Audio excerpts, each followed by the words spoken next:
That's asking too much, you say? Well, I want to ask you this. You, with your good language,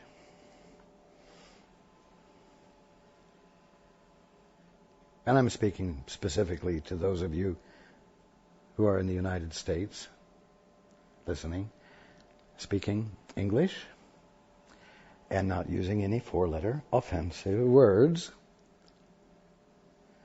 Do you realize that every word that comes out of your mouth is absolutely offensive to some?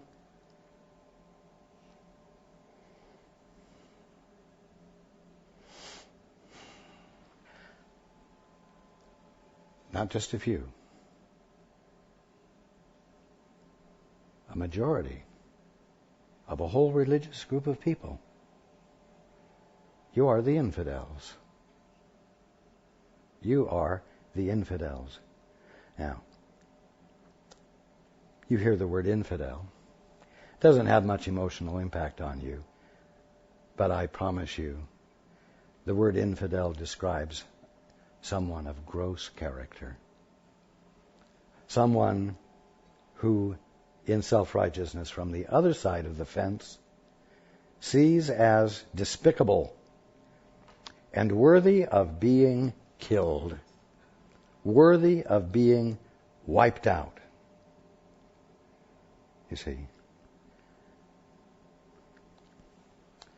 well, I'm an American.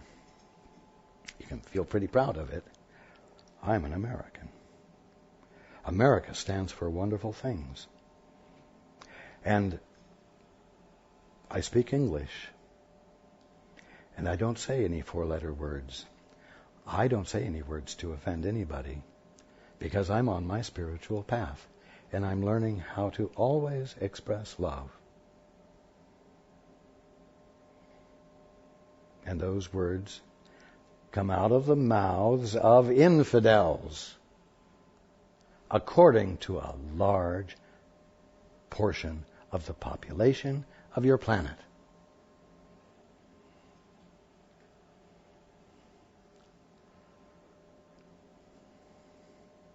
I shouldn't even be speaking to you, you know.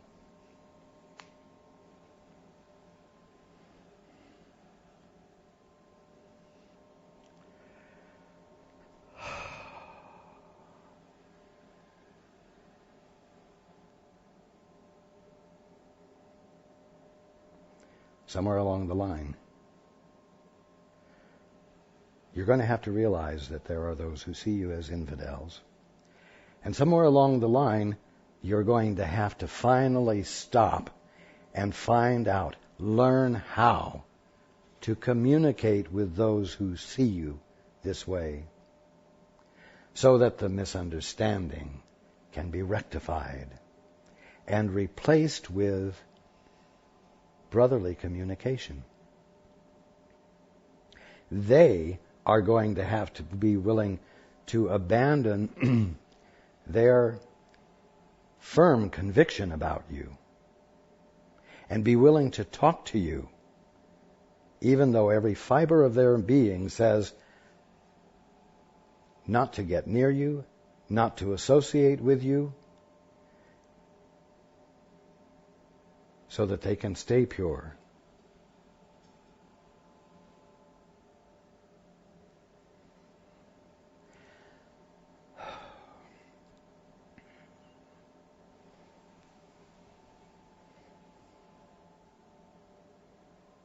They're having their nightmare about you. Do you see what I'm saying? Bring this home to roost right where you live.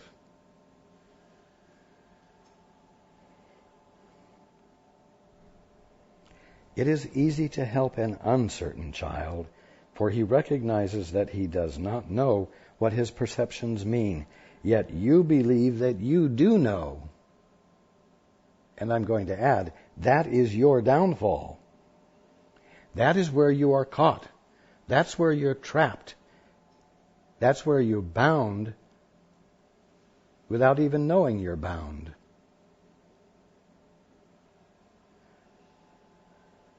until somebody who isn't even making a call for love, but is expressing love. Hey, motherfucker, how you doing?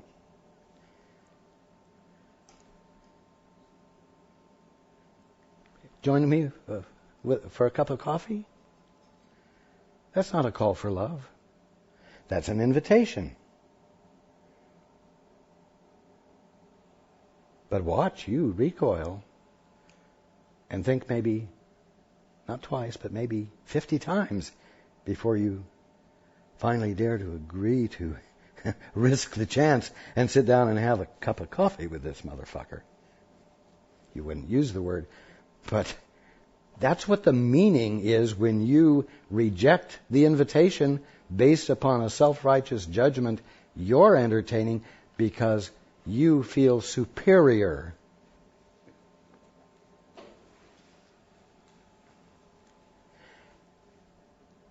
You see a call for love when an expression of love was happening, and you're out of touch. But you think you're spiritually correct. And you can say, with feigned kindness, no, I've really got some things I've got to attend to. Maybe another time. Bullshit. You wouldn't do it another time. You're just making your escape.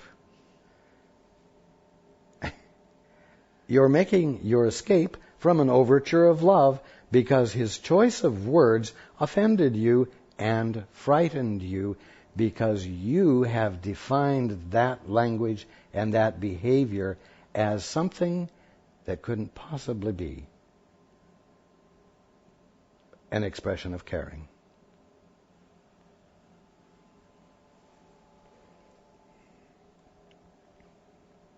Little children, you are hiding your heads under the covers of the heavy blankets you have laid upon yourselves. Now, before I said this evening and you had read that, or even if you've read it before, well, it's a really nice image, isn't it? Little children, you are hiding your heads under the covers of the heavy blankets you have laid upon yourselves. Well, now you know what in the hell that means, don't you?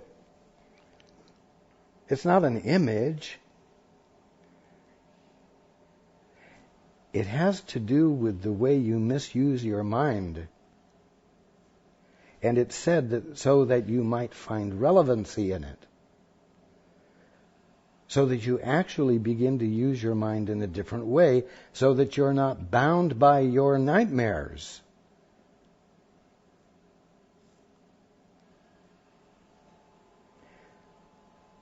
You are hiding your nightmares in the darkness of your own certainty, in the darkness of your own certainty, the darkness of your own confidence, that you've got things pegged. And you've got things pegged because you're pretty far along your spiritual path. And you've been refining yourselves. And you've made progress.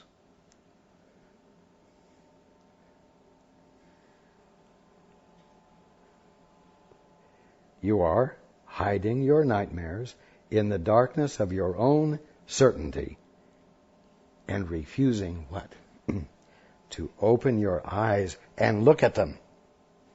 You're refusing to sit down at that table and have that cup of coffee and perhaps find that this is a really interesting person. You might even find out that he works at Microsoft.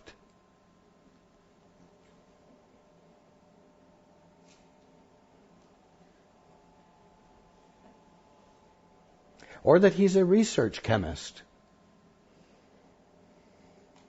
highly educated, who doesn't mind at all using that kind of language.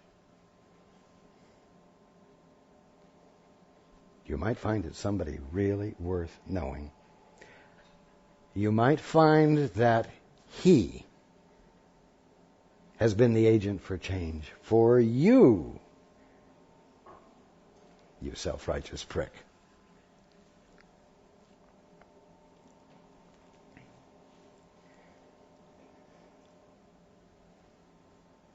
And your world may open up.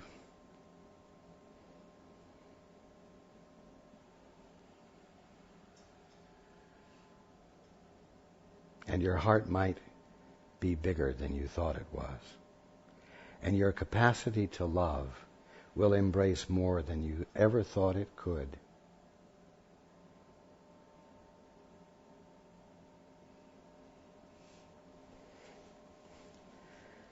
Let us not save nightmares, for they are not fitting offerings for Christ. And so they are not fit gifts for you. Take off the covers and look at what you are afraid of.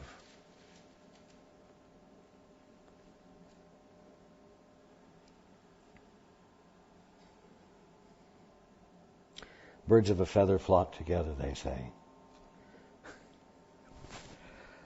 And so you can go to any large city and you'll find a community of the Irish and a community of the Norwegian and a community of the gays and a community of the straights, and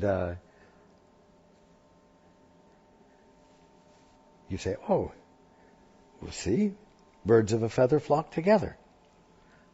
And you never step back to look at San Francisco as a whole. And you see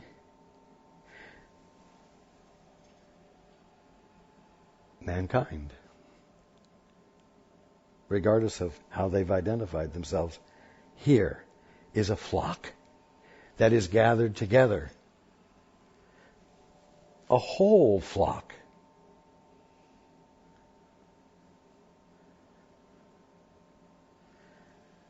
Separated by mutually agreed upon definitions of what's important.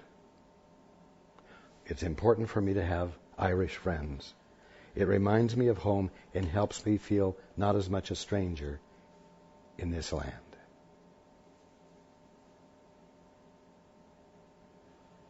You see. But there's no brotherhood there. It's just a group with mutually agreed upon definitions of what is important. And so they are bound by a boundary that they have created by deciding that what keeps them separate from everything else is what's important. And as I said, I'm here to help break down false boundaries so that you don't become imprisoned by and incapacitated in your divine wholeness from embracing everything and finding God there, finding someone just like you there, that you don't have to be afraid of.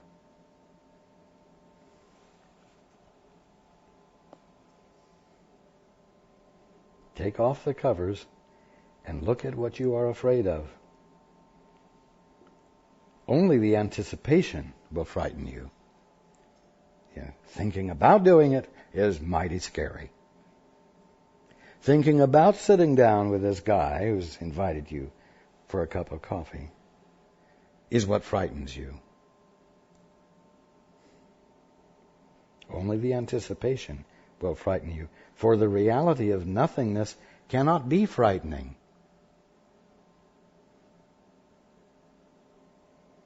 Let us not delay this, for your dream of hatred will not leave you without help. And help is here. Do you realize that self-righteous spirituality is hateful? Self-righteous spirituality that discounts someone because of his language or because of his dress.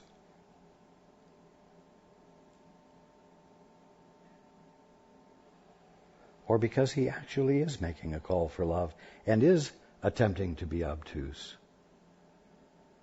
Whatever you use to keep yourself separate, especially in the name of spirituality, is hateful.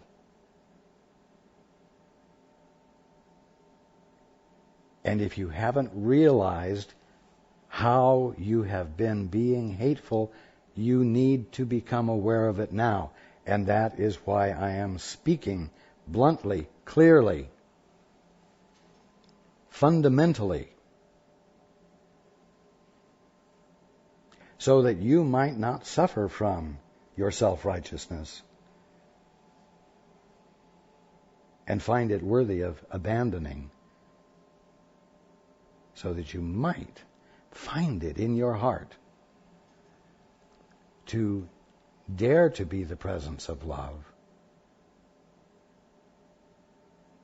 and confirm to yourself and your brother your inviolable integrity,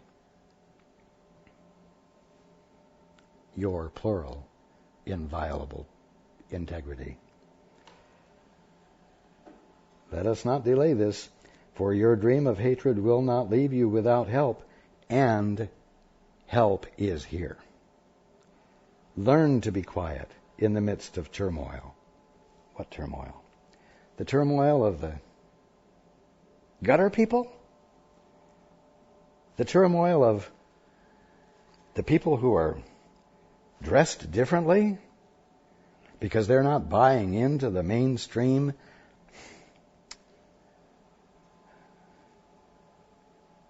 clothing designer's concept of what's in? Who apparently, therefore, don't give a shit about what they look like.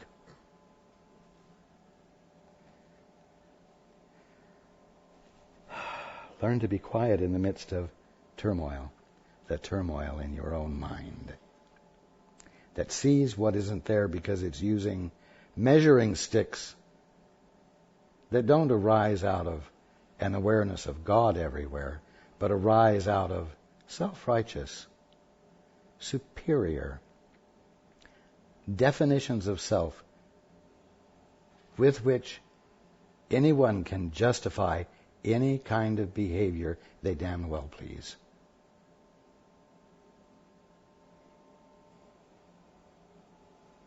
Learn to be quiet in the midst of turmoil, for quietness is the end of strife, and this is the journey to peace.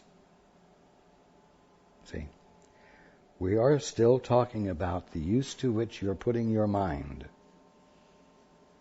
and the journey to peace in your own mind before you ever do anything to be an agent for change on behalf of your brother. Before you open your mouth up in response to a call for love, get your own head on straight. Learn to be quiet in the midst of turmoil, for quietness is the end of strife in you, and this is the journey to peace. Look straight at every image that rises to delay you. Oh yeah, and don't think I'm talking about the way someone else is dressed, or the fact that they haven't shaved, or the fact that they're using certain language. These aren't the images that rise to delay you. The images that rise to delay you are the determinations you have made in your mind about these behaviors and these characteristics. They will delay you from being in your peace. They will cause you to be fearful when fear is not called for. And even if some aggressive situation is occurring, your freedom from fear will allow you to have the presence of mind to know how to respond appropriately so that all are blessed and no one's integrity is called into question.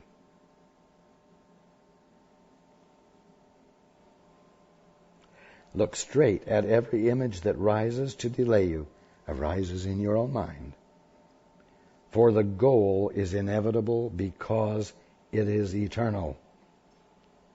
What is the goal? The goal of love is but your right, and it belongs to you despite your preference. Oh, I would prefer for him not to use that language. Oh, I would prefer for him to take a bath more often. I would prefer for him to, dress a little bit better. I mean, purple and orange and purple and blue and chartreuse just don't go together. They would offend, there's that word again, they would offend anyone's sensibilities. Of course, anyone who's developed sensibilities, anyone cultured, you see. That's why I only talk to the publicans and sinners, They haven't refined their sensibilities. They aren't spiritual dilettantes.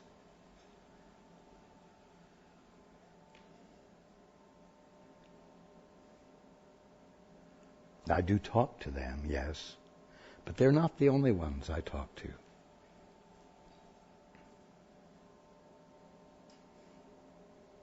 They're just a little bit harder of hearing.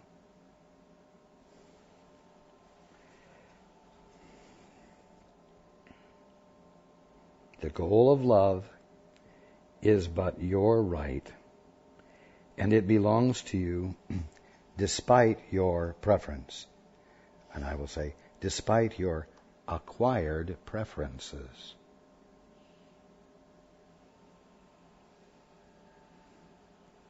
Do you see that? The goal of love, the capacity to be the presence of love, belongs to you no matter how you have covered it up with irrelevant crap. It's there with you. It is there for you to be. It is what you have been created to be and express, no matter what preferences you might have or someone else might have. And we're talking about you're coming to a place of equilibrium in you where your intent to be the evidence of love is more important to you than your conditioned responses, your egotistical conditioned responses. It's there. And it's got to be more important to you than your dearly loved capacity to be offended.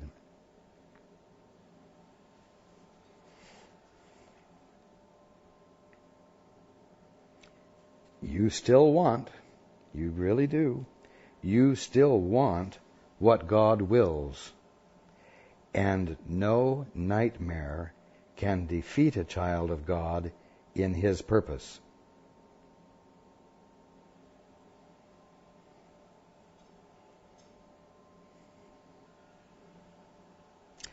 For your purpose was given you by God, and you must accomplish it because it is His will. It's not like that's a command. You must accomplish it. You must accomplish it because you have no capacity to do anything else. It's what is utterly natural to you. It's what is utterly normal to you. It's what your function is.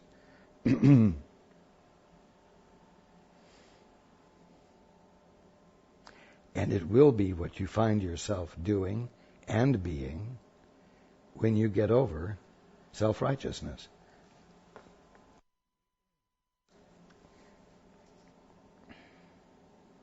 When you let the right to be offended gently slip through your fingers and out of your grasp. and out of your repertoire of behaviors.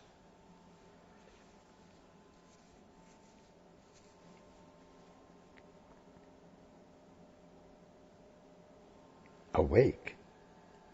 Wake up. Wake up. And remember your purpose. Your purpose isn't to be offended. Awake and remember your purpose, for it is your will to do so. Of course, you don't think it is, but that's what I'm here for, to remind you that it is.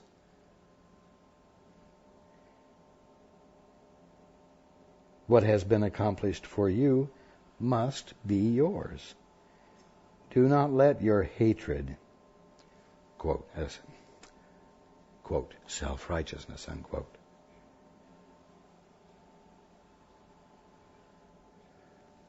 your capacity to be offended.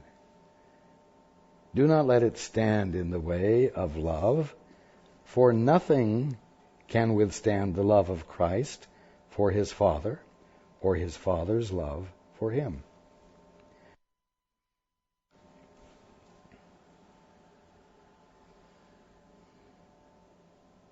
You've got to remember to love your Father again. In other words, you've got to learn to love not being an orphan any longer. So that then you can learn how to love your brother because of what he really is. Whether he rides Harley Davidsons, whether he uses good language, whether he dresses well.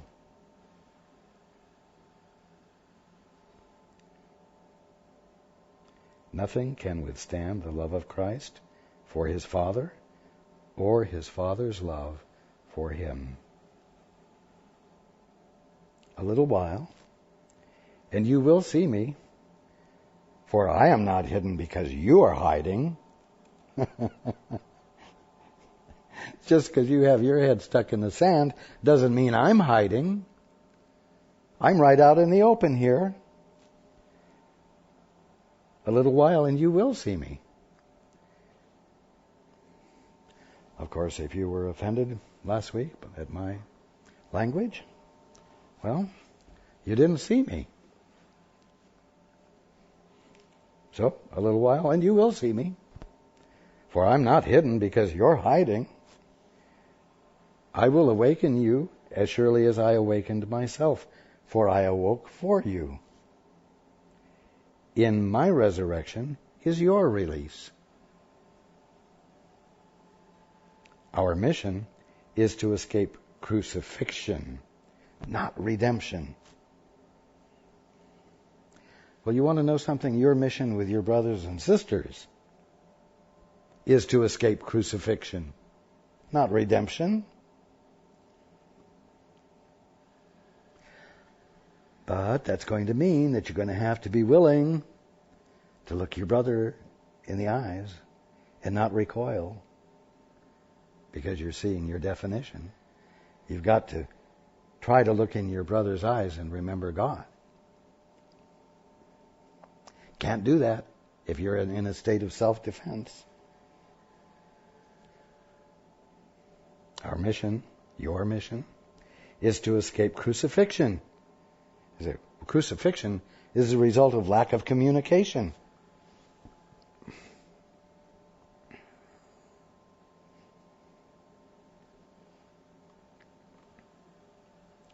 So don't avoid communication with your brother because of his dress code or lack of it, or poor language, or because he surprised you like I did last week and the week before. And didn't behave the way you expected. Not the way the Christ would behave.